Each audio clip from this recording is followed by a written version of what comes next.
Good afternoon, folks. Welcome to today's episode of the vlog. Today is the middle of the week. It is hump day.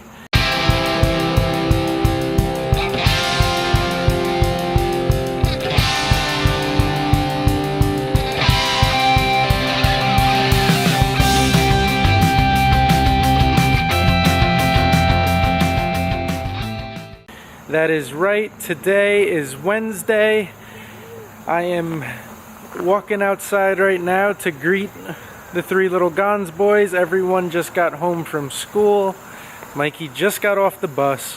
We're gonna get this day going. Let's say what's up to everyone. Mommy, scarecrow fell. Hey Matt. Totally. Matt. All right.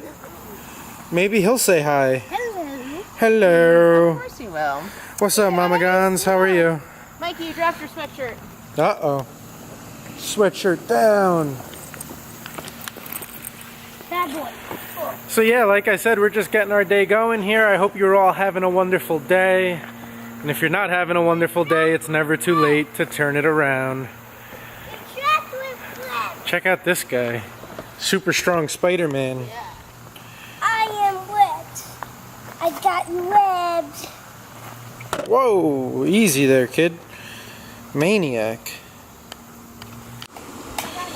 Well, it looks like we have some emergency scarecrow repair going on here.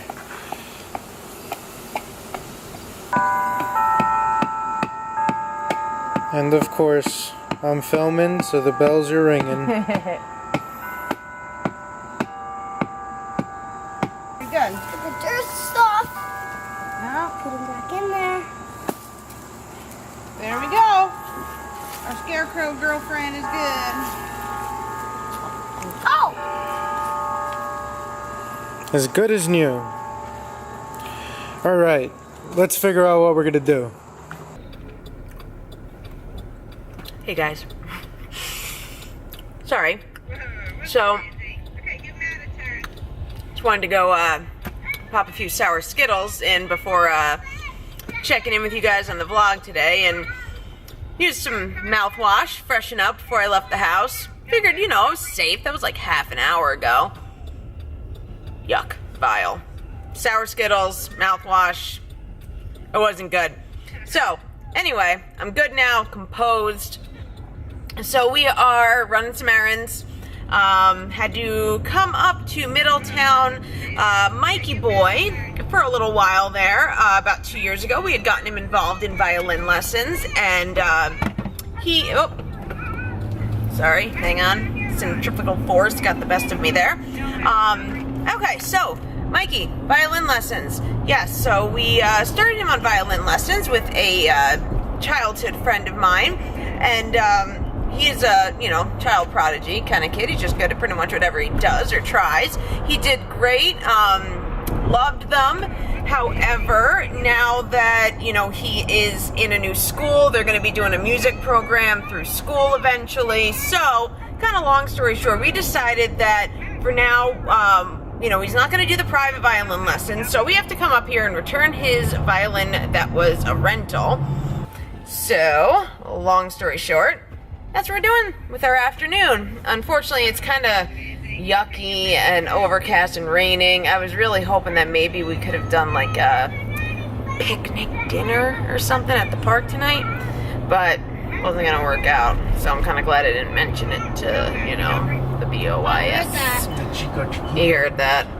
Alright guys, we are back here at the house.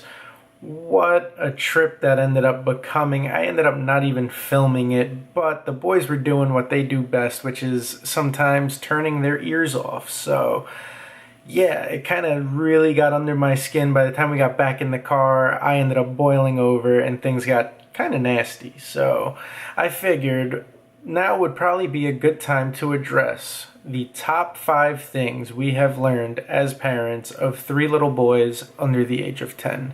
Let's get Mama Drew and let's talk about this. Alright, found Mama Drew. So, like I said, today I felt that it would be fitting to do a video on the top 5 things that we have learned as parents of 3 little boys under the age of 10.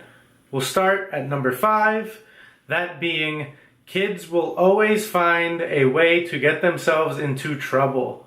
It's natural. It could just be a mischievous thing or, like Drew mentioned, an energetic thing. Tons of energy. But it is 100% natural for any little kid, boy or girl, to find their way into some form of trouble. Whether they mean to or not. You know, I mean, I don't, certainly for me, I don't think of it as, you know, every child is, you know, we kind of think of mischievous and we think about, you know, the kid with the devil horn sprouting up, you know, that really means no good. I mean, that's not what I mean. Kid wants to explore, and you know what? They're probably trying to explore something they shouldn't be. They're probably trying to go somewhere maybe they shouldn't be, trying to touch something that they shouldn't be touching, whether it be fragile or expensive or even dangerous. Most of that is born out of a natural curiosity or an exuberance and, you know, lots of energy. So, you know, it's not necessarily a malign type of intent, but it happens. And it's there. it and it usually lands them in trouble. So that's number 5. So coming in at number 4, we have what I call mob mentality. I have certainly noticed when it's rare when this happens, but if I have only one child with me, whether we're out somewhere or I'm home with just one child and Mike has the other 2 out doing something, I swear the little halos come out. I mean, they're little angelic beings most of the time. Not always, not by any means, but I find, more often than not, you know, but you get them together, particularly for us. I mean, any combination of our 3 can lead to trouble, you know, but that Christopher and that Matthew, you know, I don't know if it's the ages. Mikey has his fair share as well, but, you know, they just feed off of each other. And again, you know, a lot of that just comes from the energy. You know, they have this playmate there and someone to egg them on or torment them. You know, they're not always, you know, getting into, sometimes they're partners in crime and they are at each other's sides, you know, ready to go down together if need be. And sometimes they're ready to take each other down if need be. But that mob mentality, as I call it, like I said, I mean, that seems to be there. It's staying for good, you know, human nature. Yep. We all kind of, that's where that comes from, you know, when you're around other human beings, the emotions and the energy, just you feed into that, everyone feeds off of it. Definitely the case when raising children. Yes, very much so. Numero 3. Parents need to be proactive. By that, we're talking about, think about the activities you're planning, the circumstances the kids are going to be put into, the situations and stuff like that, because it's ultimately going to dictate how your kid reacts. So be proactive about where you take them, when you take them there, what you're going to do, and things like that. And we feel that that's one great way of minimalizing any sort of trouble that they could get themselves into. Yeah, you know, if you know that your child is probably going to be approaching nap time, you know, with us, our kids don't really nap anymore. Every now and then Matthew might take one, but yeah, the day that nap time went out the window. Life change. Yeah, but anyway, so, you know, or if it's just later in the day, you know, that maybe they didn't sleep well the night before, just if you know that they're tired, if you know that they're hungry, if they're coming up on, you know, when they would normally be eating, you know, pack a snack. Like, if you know that they're going to be tired, maybe try to work around that, you know, if they just don't seem to have it in them today to go out and run that errand. And sometimes you just can't. Sometimes it's unavoidable. Sometimes you need to go to the bank today, you know, by 4 o'clock when the bank closes. It's just unavoidable. And that, you know, it is, you know, don't fault yourself for it. Sometimes there's just nothing you can do to escape it. But if you can, just try to think ahead. Think about the individual child, too. You know, what are situations that maybe can become problematic for your little one? And that kind of actually leads us into number 2. Certainly something I have found as almost 9 years as a mama now, is that each child really is so different.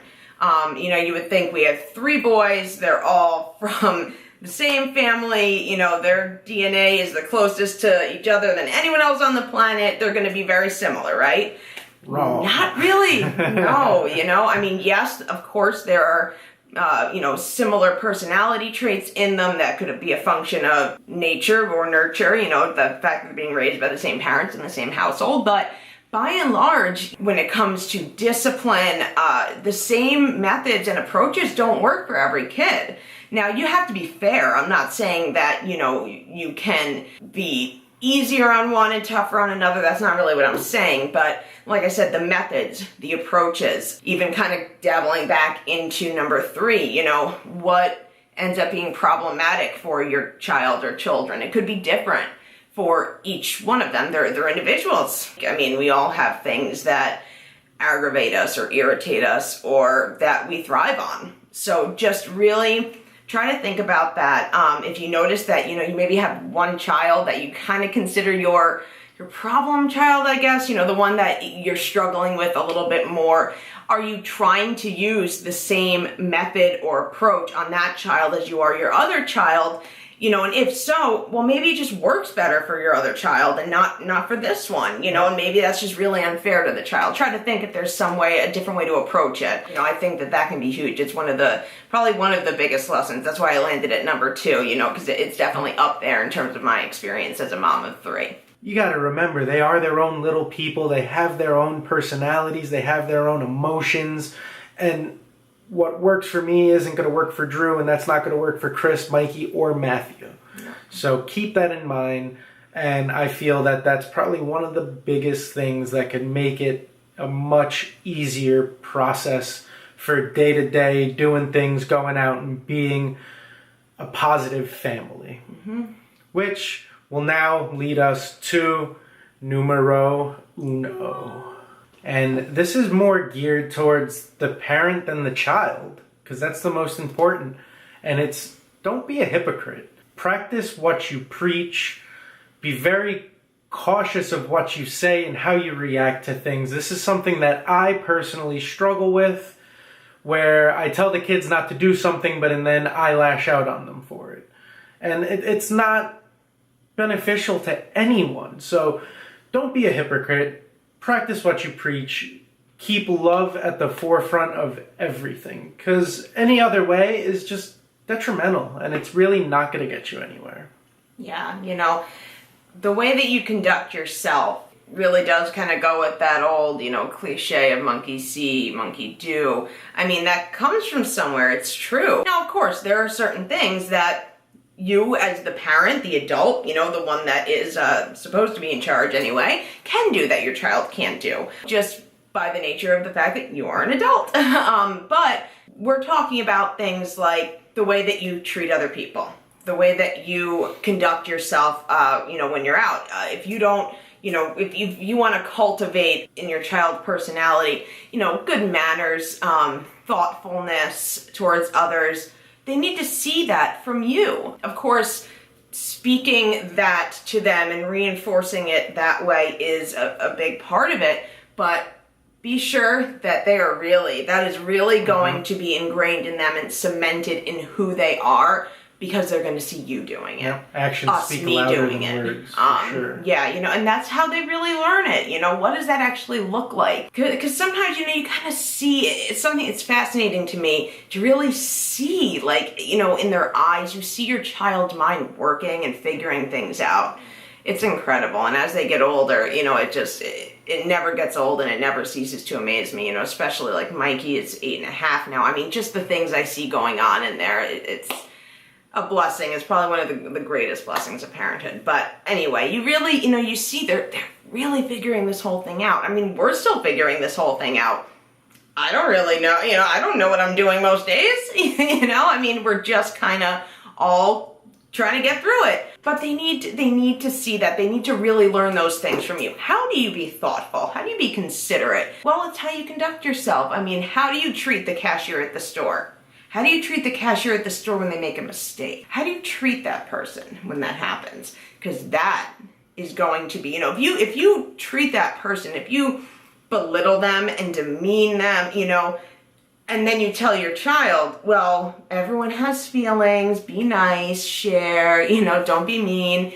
and then they see you being nasty or demeaning to an individual, especially over something ultimately trivial, that is really going to settle in their heart. So I think, and as Mike said, I mean, it's something we all have to work on, and we all fail short of it a lot. I know, I do. I catch myself. It's something I really try to be conscious of, and it's definitely raised itself to level 1 status, number 1 status in the things that I've learned about being a mom. It's really, really important. So focus on that. Everything that I think we talked about, we found to be really important. It's going to help you too, not just your child. Those are our top 5 things, They're little sponges that are looking to soak up whatever they can. Mm-hmm. So make sure that what you give them is something positive and something that's going to benefit them. Don't give them the sour, rotten poison that eats away at people. Give them love, So that's the most important thing. So there you have it. That is our top 5 massive revelations of being a parent of 3 boys under the age of 10. Mm-hmm. So just to kind of, round it all out here, we really hope that you found it helpful and useful. We would love to hear from you guys about that. Any thoughts, any comments, any suggestions, share some of your experiences, and really want to leave you with, just focus on the love. That is, how you defeat hate. That's how you defeat darkness. That's how you're going to defeat most of the battles that you face in your everyday life, especially with your children. One of my favorites, Corinthians 13:13. Now these 3 remain: faith, hope, and love. But the greatest of these is love. And that, of course, the words of our Lord, is the absolute truth. Focus on that. And everything else will fall into place. Give them all the positive that you possibly can. Love is the glue. Yep. It really is. So, again, let us know your thoughts. We'd really love to hear from you, to interact with you, your suggestions. We hope that you enjoyed this and you found it helpful. Yeah, if you did find this video enjoyable and helpful and awesome, give it a thumbs up. Help us out. Support us. And also, like Drew said, leave us anything in the comment section. We love to hear from you. We love to interact with you. If there's anything you want to add, question, anything like that. Yeah, questions are great. Put it down below. We'll definitely get back to you on it. Yep. And if you haven't already, please consider subscribing to our channel. Keep up to date with everything we're doing here at the Gonz family. We'd love to share it with you. I hope you all have a wonderful day, evening, night, afternoon, wherever you are in the world. Whenever you're watching this. Yep, whenever you're watching this. God bless, and we'll see you guys tomorrow. Bye. Bye, guys.